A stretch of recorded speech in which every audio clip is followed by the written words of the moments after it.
And it's true, live means I'm streaming to you without a script in this instance. It's something that I do twice a month, full moons and new moons, and I attempt to talk to the biggest audience that I could possibly imagine. Talk about the universe at large. And I get it. It doesn't make sense to me that a planet in the sky corresponds to specific behavioral patterns. Like, it doesn't really make sense. Astrology is more based on the seasons, I would say, or at least the seasons are factored into it, but essentially I'm using this storytelling platform. I'm using the archetypes that we all come to know in some way, shape, or form, sometimes really easily, sometimes successfully, sometimes not so successfully. And I'm opening up, and I'm choosing to speak, and I think it's a valuable thing to do. And it's a disclaimer, because I don't know what's going on in the specifics of your life. But I really do like talking. Trying to speak something that's valuable and creative, and I want us to have a good experience. I like working with clients, either in the yoga, diet, sort of like general wellness, sort of kind of a style. Astrology is a fun, cool tool. Yeah, some people just need to talk to someone to help them try to solve what can be solved and accept what needs to be accepted, and just sort of objective. I know astrology is silly to some people, so it might not seem like it's a reasonable thing to be saying, using something so unreasonable, maybe. I don't know. But if this is valuable to you, please feel free to like and share. Because stories do bring us all together, and I'm trying to live a simple life. I understand I'm one of the many fishes, but so today, when we look at the chart, it's kind of a cool one. Why? Because the moon and the sun are located along the nodes. So eventually I could see myself adding a lot more production value to this. I'm sorry if this is not visible, but pull up the chart. You saw it there for a second. Pull up the chart and see what's going on in the heavens. It's pretty easy with a Google search to find out all this kind of stuff, but we've got the sun at Scorpio's 16th degree. So what does that mean? Well, it means it's in the middle of Scorpio. So if there's any doubt whether you're, a Libra or a Sagittarius, if someone was born in the 16th degree of Scorpio, according to this system, it would be like dead on Scorpio. The sun is there, and the moon is in Taurus, exactly on the other side. Now, the sun in Scorpio, what is that like? Well, this is sort of, in my opinion, based off of grounded examples into what Scorpio people are actually like, observably, and with, the archetype of the scorpion and how it behaves, and trying to understand how the steady fall vibe feels. The leaves are changing. It started in Libra. The seeds of that began, but now it's like really happening. Like the cold is starting to come in. It's committing to this process of descent into winter. We're not there. You can still get about. You can still even wear a slutty outfit if you want. It's a little cold though, as you'll find out on Halloween, but the sun in Scorpio is ruled over by Mars, because Mars is said to rule Scorpio, and the planet of Mars is retrograde in 25 degrees Gemini. So again, using the planets as an inspiration to tell a story, there is this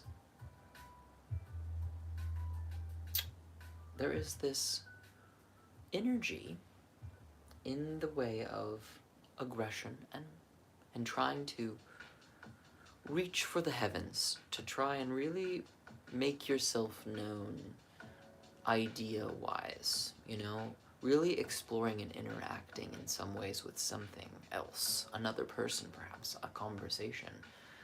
It's got this sort of meandering energy, this just sort of putting it out there. Why? Why not? What are you doing? What are you not doing? Like, Mars in Gemini is a lot of ideas, moving quickly, playful, bounces back, pretty smart.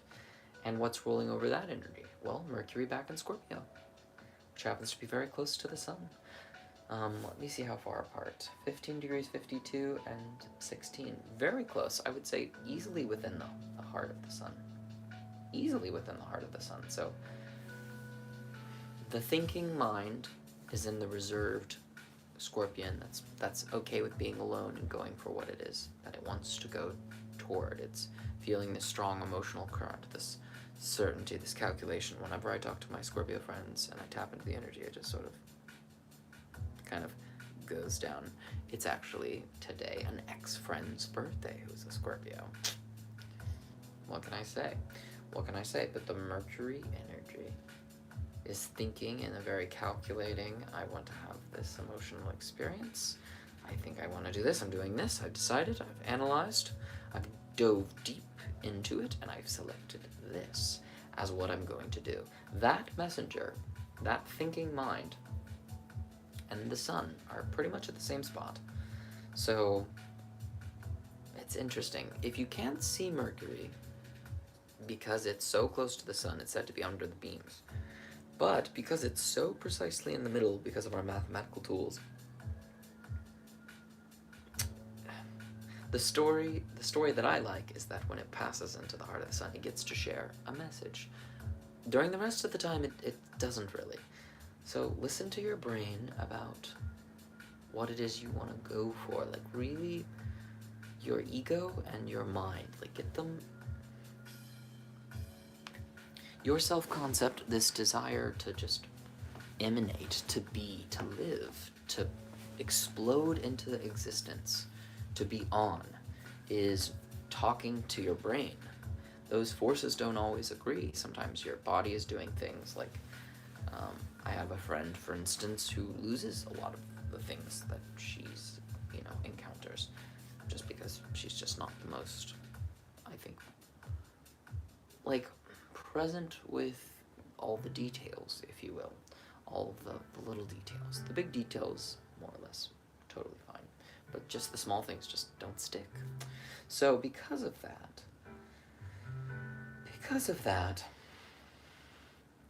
I think that this is a time to really just make sure that the light that you're shining, your behavior, your demonstrations, are in alignment with your thoughts and your ideas. It's like, think and do in a yoking way. Like, Scorpio is a tough one, but the good news is, because Mars is in Gemini and Mercury is in Scorpio, they're in each other's sign, so it's mutual reception. It's, I think Scorpio and Gemini energy aren't really compatible energies. They're very different, and not in like a opposites attract kind of way, and just like one of them is very back and forth and up in the head, and the other one is sort of steady and sort of deeply currented. Both are very valuable, but since the rulers are in each other's sign, I think there's this sort of like middle ground energy. So it's like a Scorpion and Gemini, the twins. So maybe instead of one Scorpion, you've got two little Scorpions that are a little more mobile. Maybe they're flying around. Like, so what would that energy be? Nice. You get kind of vampire-y energy, maybe a little bit, I guess. Or snaky. I don't know. twins, a conversation amongst, yeah, these very stingy kind of deeply committed emotional things. Yeah, those energies are very different. One of them's playful and explorative and curious, and the other one is like researched, committed, and both very valuable. But because they're going to have some sort of exchange, it makes me wonder. It makes me wonder what that could look like. Venus is, it's like a hidden conversation, a normal hidden thought shared, a thought normally not shared with someone. So for me, it would be like, that guy's so hot. I don't know if he's here for like a gay person, but I could still be like, hey, you're very beautiful. This is my business card. Call me if you ever want to connect. Or even just business, like, I'm an astrologer, videographer. If you ever need anything, let me know.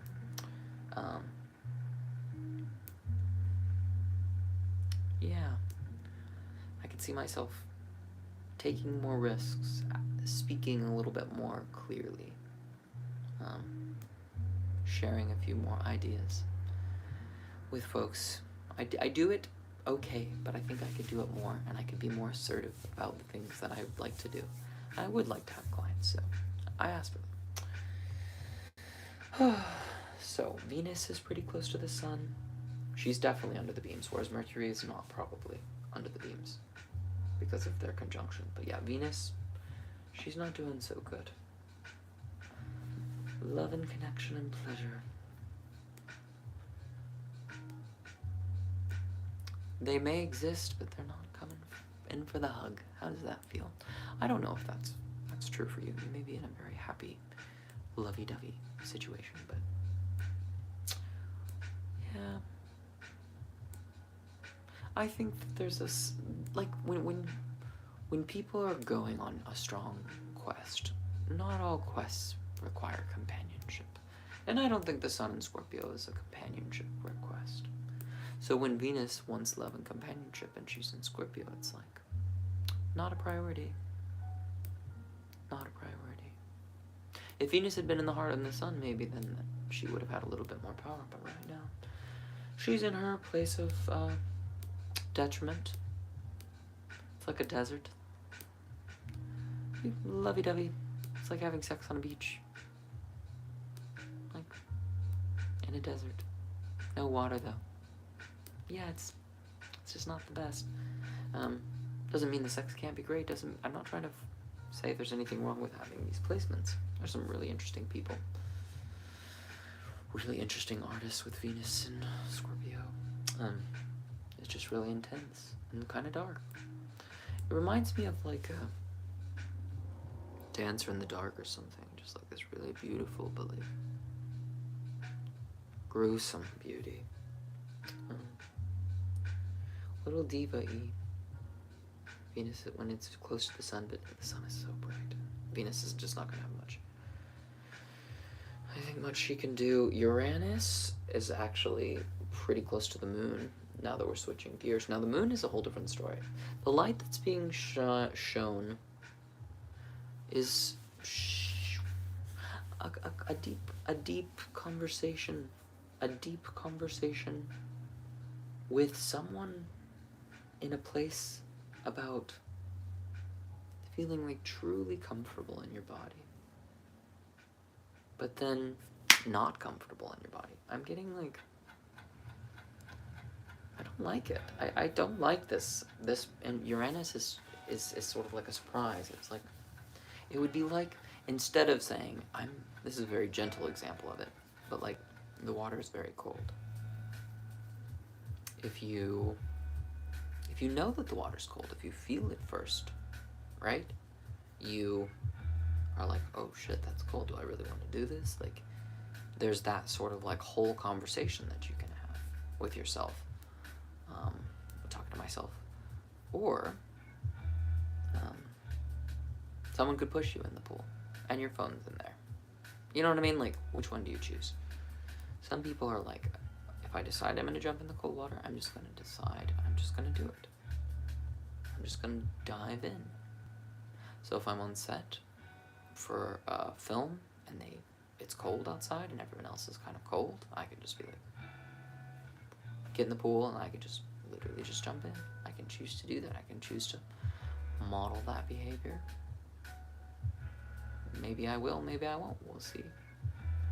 We'll see what I can do to stand out, to be the appropriate character. I am booked for a TV show as an extra, and it's poolside, so if they want someone to get in, I'll just volunteer. Happy to do it. I can stand the cold. I'm pretty tough. I'll just not put my phone in my pocket, because I don't want that kind of a sudden thing. Anyways, just sort of rambling, just sort of sharing. That is where the south node is. The north node. The north, no wait. Yeah, the south node is in Scorpio, and the north node is in Taurus, I believe.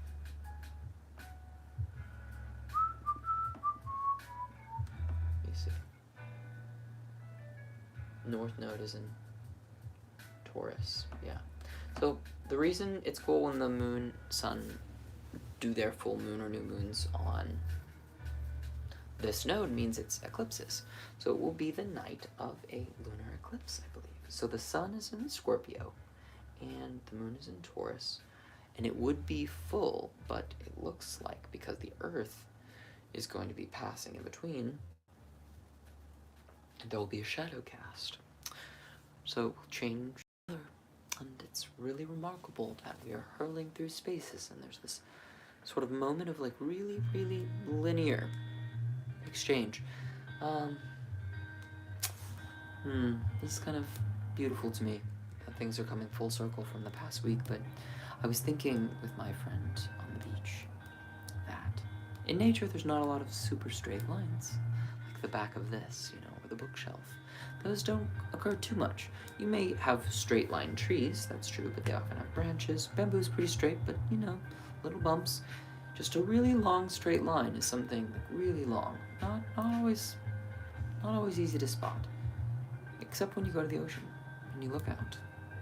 And you look at that, and all you see is just a very straight line. A distant horizon. Water is just so good at over a distance. It just surrenders. And when there's a lot of it, it still does the same thing. Just, yeah. The moon in Taurus, conjunct the south node, north node, excuse me. Not as conjunct as Mercury was with the sun. It's not exactly, but it's close enough that it will be an eclipse, so it's pretty dang close. Definitely close enough to count. Definitely close enough to count.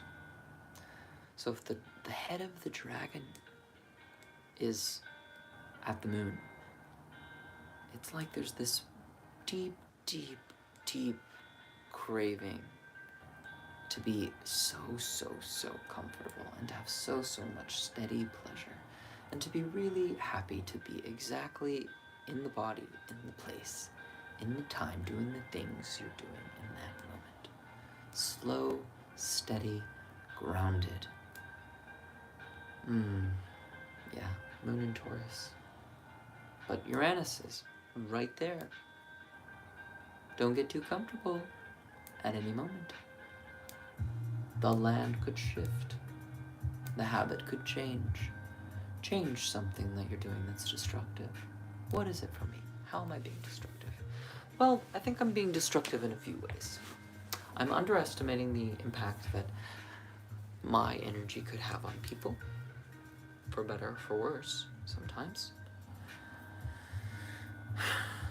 But you can make a difference, and you can try, and you can try to be as helpful as you can with what you know. I'm just saddened by many of the things that are happening. Pleased by others, bored by others.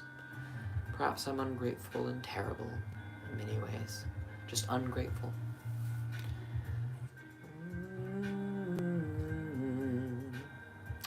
life energy. This life experience can be so difficult, though. It can be lonely, it can be fun, it can be annoying. It seems like so many of the things we're doing are just really stupid. And then other things are so remarkable and so ingenious and so understandable. Yeah. So that moon in Taurus, very, very satisfied, but Uranus is there making it a little icky. Now Uranus is a newer planet, but you can still see it with your naked eye, technically. Revolution is visible. Change is visible if you look hard enough. Sudden change, even. When you tell the story of sudden change, do you tell the negative one? Like you got jolted by lightning? That's a sudden change. Or do you tell the one like, revolution is here, let's make a change? Be aware that shit can go down, and then integrate with it. Breathe with it. Breathe with the sudden changes, if you can. If you can't, be ready for the next change, because life doesn't stick. Life doesn't stick around in the same way. It shifts. So Sun in Scorpio, ruled over by Mars in Gemini, ruled over by Mercury in Scorpio, mutual reception. The end is divided between Scorpio and Gemini. That Sun is pulling in stuff from Leo. Leo is currently empty, so we don't have to do too much of an archetypal thing. So the part of your chart that contains Leo might be a place to look at for a hint, an additional layer of inquiry. For me, it's my unconscious, my subconscious, my legacy, my isolation, artistic time. Something about that, something about my third house and communication and siblings and chatting. And yeah, every time I think of my siblings and I think of an eclipse, I was just like, ugh, I just don't want it. Like, I don't want any sudden bad things to happen. And just thinking about that as I'm like, ugh, I don't know when bad things are going to happen to people. I try to not give energy to those. But how do you still live in a world where there are accidents?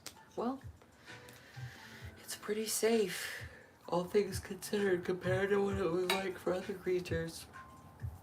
Much smaller.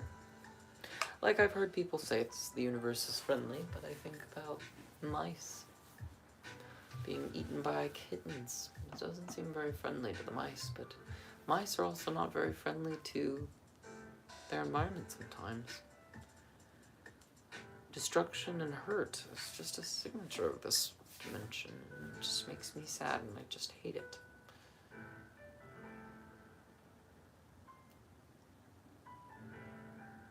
But then sometimes, when I'm flossing and it kind of hurts, I kind of like it in a weird, twisted way.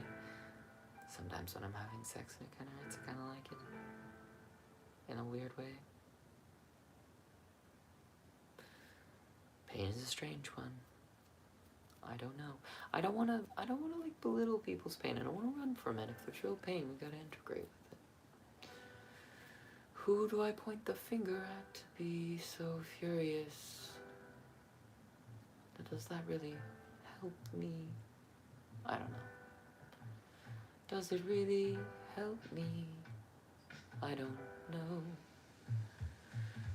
Just singing songs and making them up as I go, because I can, because I can. If I just let go and flow, what will I come to know right here? Besides pain, it's a little troubling, smothering, mothering.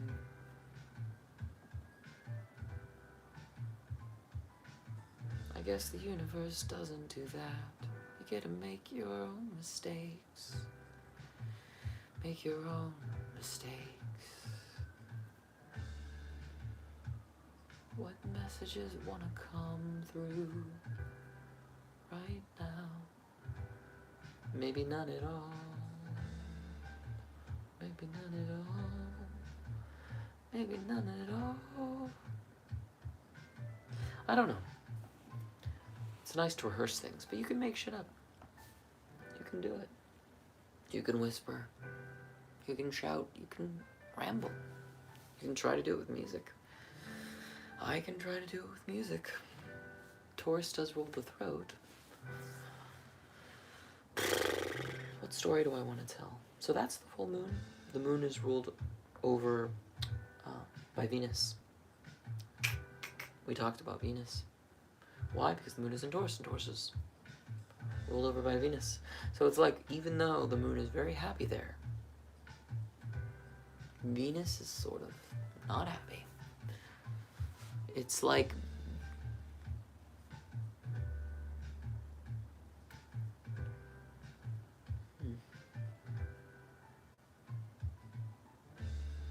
it's like going over to a friend's who's not doing well.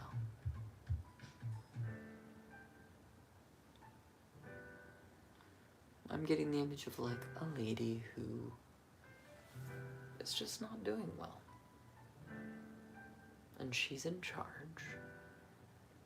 And she's in charge of you getting to eat, sleep, your day-to-day routine. It's like meeting a lady, a frazzled,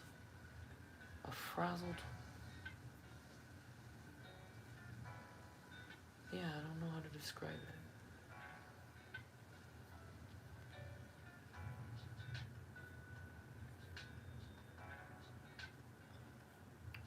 Yeah, it's really interesting. A lover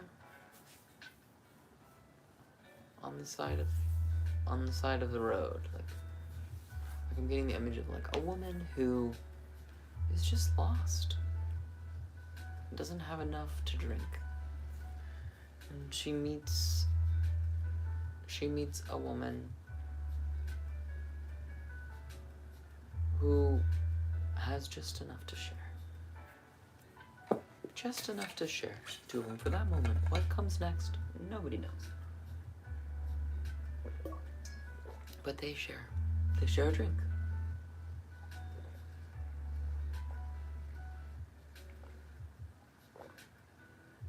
And it's refreshing and cool. And it's enough. It's enough for right then. That part of the mystery. Maybe it'll rain tomorrow. That would be nice. Maybe it will. Maybe it won't. But you have enough water anyways to keep going. And maybe you get a little message on your phone of where you should go. You should try to go there. A little opportunity. Try it on. Be spontaneous.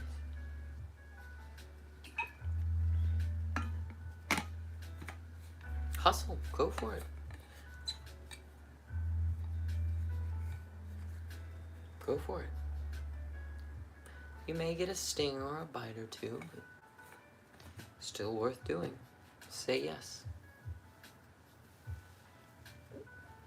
Something about being comfortable and not being comfortable.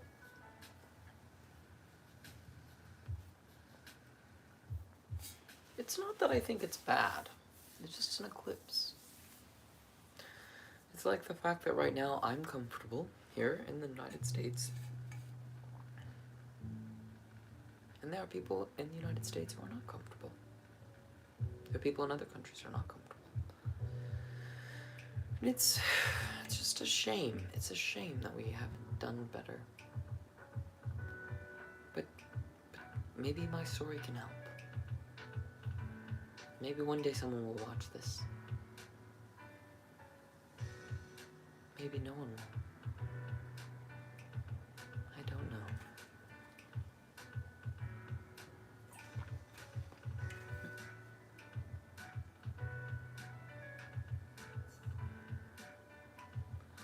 Thinking, practicing. Wondering if it's really valuable. I did commit to doing it. And I've been doing it pretty well. There's a lot of practicing keeping this fun game alive of imagination.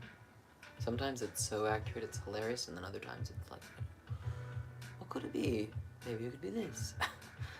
It's just using your brain and thinking. Problem solving. Is it the tool for everyone? Probably not. But I do enjoy it.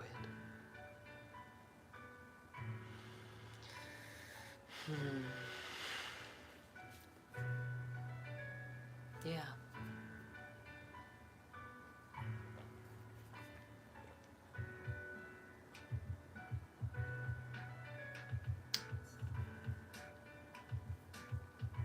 Saturn is at a really interesting place. It's squaring both the sun and the moon, so it makes this T-square triangle.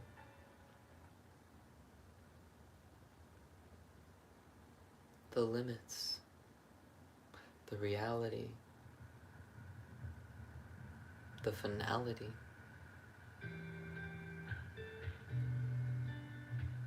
the platform that makes it possible, perhaps, yes. In the same way that death seems to make life possible. We can conceptualize eternal life, though. A being whose self-concept never dies.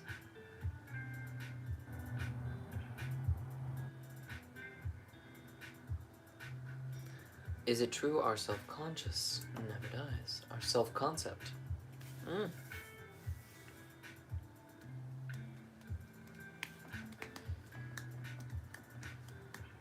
I don't think you'll care once you're gone.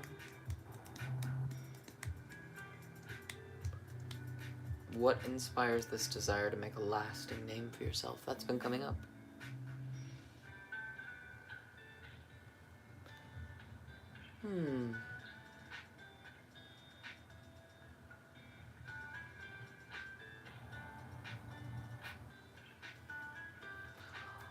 Hold on.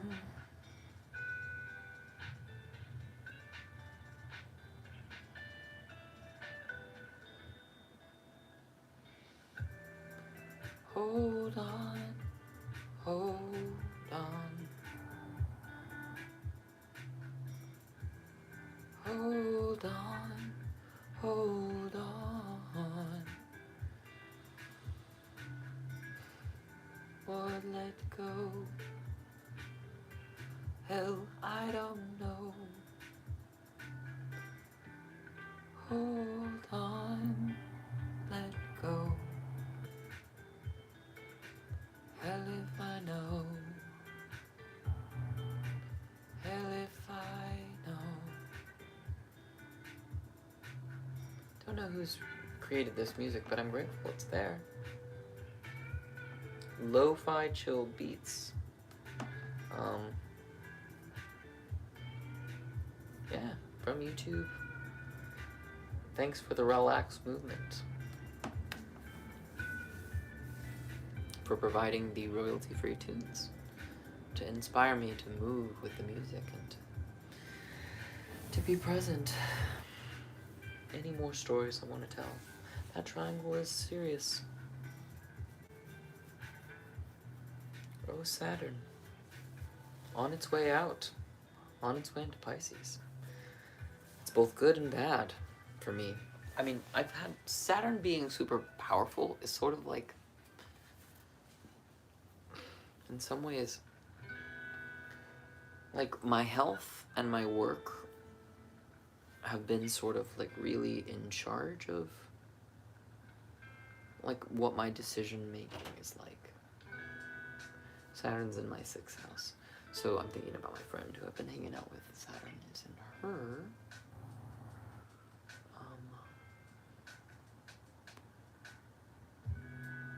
Which house is it? I'm trying to recall. Virgo. Opposite Virgo, Pisces. I think it's her 3rd house. Yeah.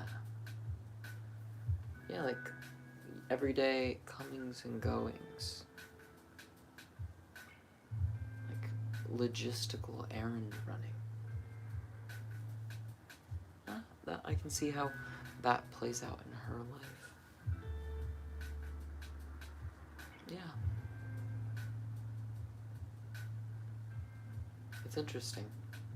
So it's just sort of looking and asking the questions and trying to stumble through until you find the thing that allows you to go deeper, to explore more, someone's behavior and their value system, and how the archetypes fit into their existence.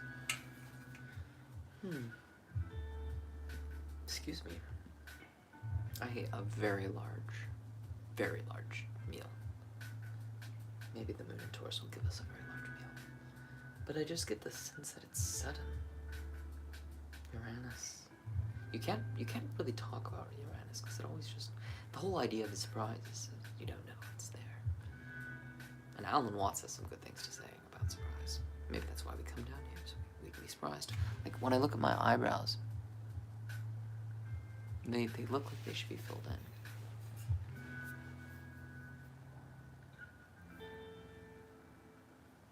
I look much better.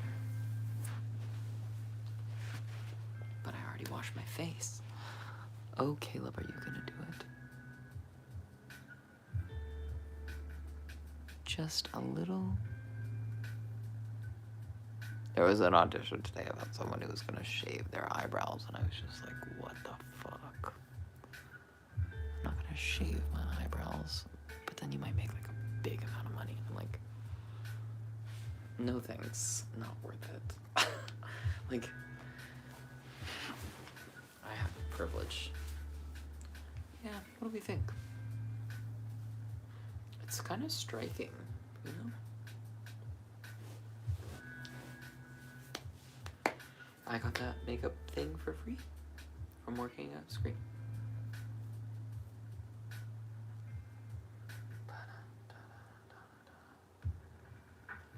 Jupiter's in Pisces. Neptune. 7 degrees apart. I think Jupiter's a little bit more of a hog. And Jupiter's at home. I don't know. A small hit.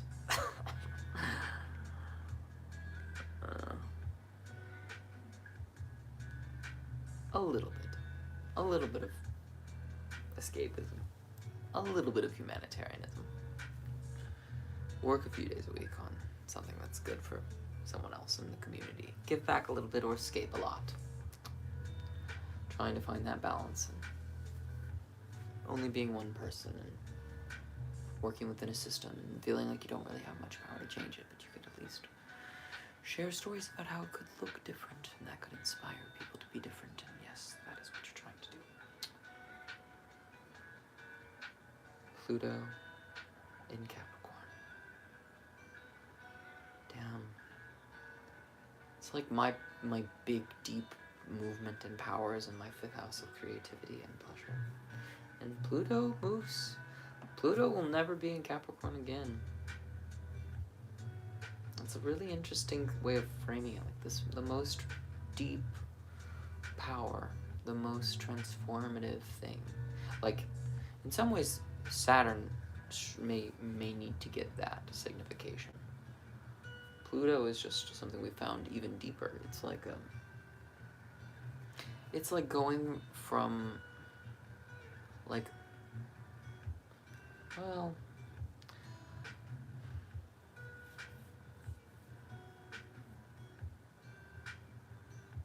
yeah, I'm trying to learn more. I'm trying to find ways to have more fun and more joy. I think that that's deeply important. And it's also a place of creativity. Maybe not as creative as, well, I don't know. Like, I'll probably get to live Pluto in Pisces. I don't know how long it will take. I'm gonna look. Pluto transit years. Pluto transit to new signs. Let's see. It moves slow. It's a beautiful glyph, too. I really love it. Okay, so when I was born in 1991, Pluto was in Scorpio. That checks out. Okay. It went to Sagittarius, then back into Scorpio, then into Sagittarius. Wow. So what was powering me was first my siblings, then my ancestors, my family lineage, and then moving moved into Capricorn, when it became my own, like, sexual creative exploration. Shit. Pluto's gonna be in Capricorn until it moved into there on 2008. Yeah, pretty much my birthday, Pluto goes into Aquarius, like, wait, next year. Fuck, it's almost, it's almost next year, Jesus. Fuck. It will retrograde back into Capricorn, so it's not the very end of that section. But yeah, I'm gonna have to work. I think I'm gonna have to work on my health, like, oh, fuck.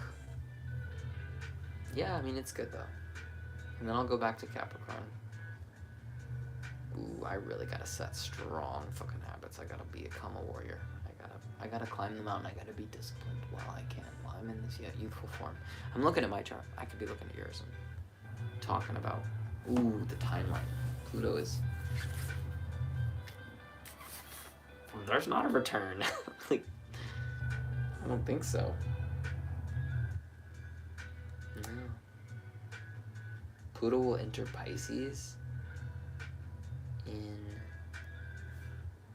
oh shit, it's going, well, Pluto enters Pisces March 9th, 2043.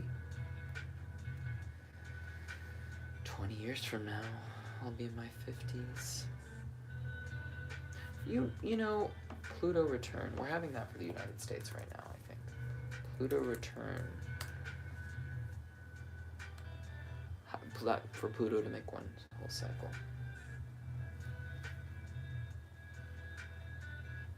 Saturn takes 27 to 30 years. Uranus 84. Your Uranus return is, so, 225 years or more to return to the position during an OXO. How old is the United States? Jesus. It's 245 years old. 225 years. So yeah, this is about the Pluto return of. Pluto reached 27 degrees of Capricorn on February 22nd, 2022. And that's the degree and sign it was during the signing of the Declaration of Independence, which many people consider the birth of the modern day United States.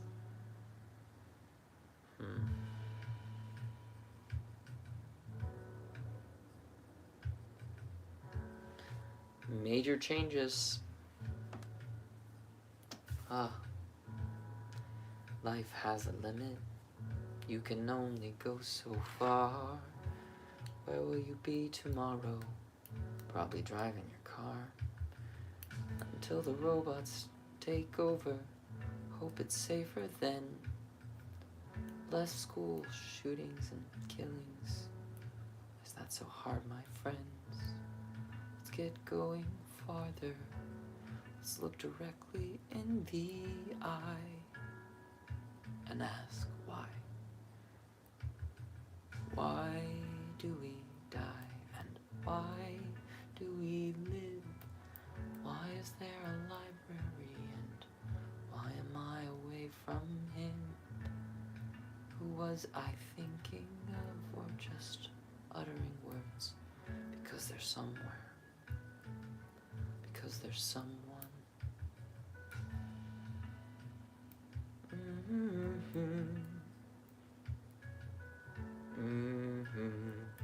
I kind of like doing this with music more. It's kind of more fun. I'm vibing. I'm sharing stories. It's just an attempt. It's just an attempt.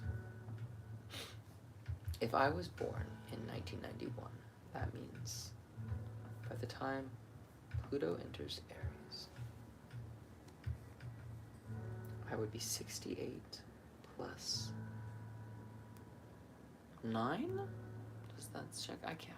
For some reason, I don't trust years in the same way that I trust, like, you know, generic numbers. So if I just do generic numbers, 68 plus 9 would be 79 minus 2. 77. I reasonably could live that long. I could reasonably live that long. But I'm not gonna live to be. I'm not gonna ever live to have Pluto and Scorpio again. My time with my siblings will never be like it was. My time with my grandparents and my family and where they were raised and how that was came to an end already. And then there was the time of me exploring my own creative sexual energy and my romances. And that will come to an end. And then there will be a time for work, for giving the water to everyone, for utilizing with the ideas that I have to the best of my ability.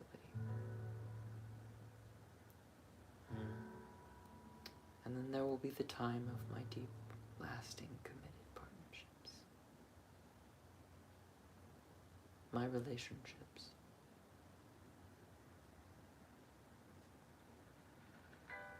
And then maybe governmental service or some sort of public role deeply behind the scenes, some sort of governmental structure. Not a bad idea. And I doubt I'll live to make it to the foreign land, but maybe. If we're talking about Pluto as the hard stop. Some people think it's Saturn. But we know about Pluto, and Pluto's farther away and included in the myth. But is it really a planet? I don't know if it is. Uranus's orbit. How long is a Uranus return? It is 84 years. Ooh, that one's so good for life expectancy. And I like the idea of a sudden change being associated with life. You do see death. You can see it just as it's happening. And then it's just a dead body. A body that no longer has this zap. Maybe our life expectancy will go up. Maybe. 84. It's quite amazing. Definitely went down that rabbit trail, but yeah, Jupiter in Pisces, very happy. Trining. Not exactly trine, no. Sextiling this deep submersion, this deep transformative power, Pluto. It makes me think like for my personal chart, it's just like a really great romance.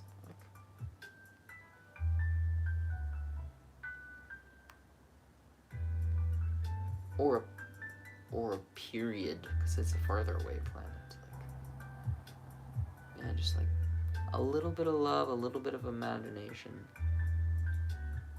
A lot of fun. But maybe you need to have like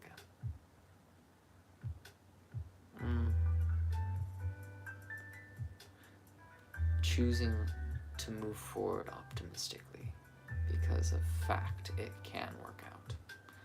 And what else are you gonna do?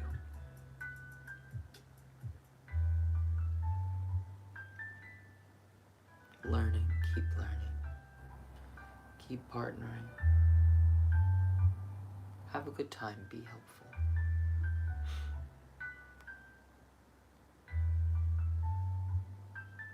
Do the thing.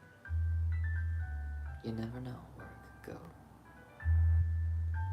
Share, trust, try to speak about your true darkest intentions.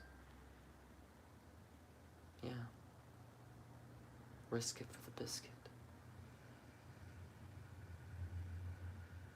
I think it's an interesting time.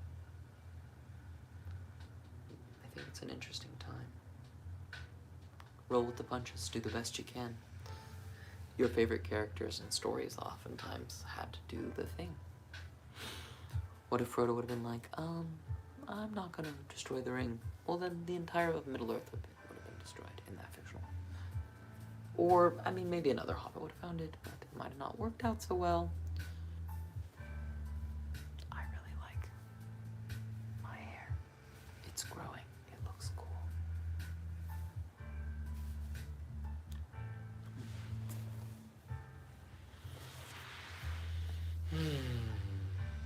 I think that's all I have to say. I've rambled for a good while, but it's a soothing thing that I kind of enjoy, and maybe some of you will too.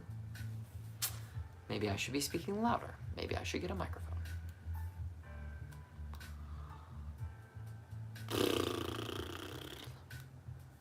Peace out, y'all. Love, light, and the snakes bite.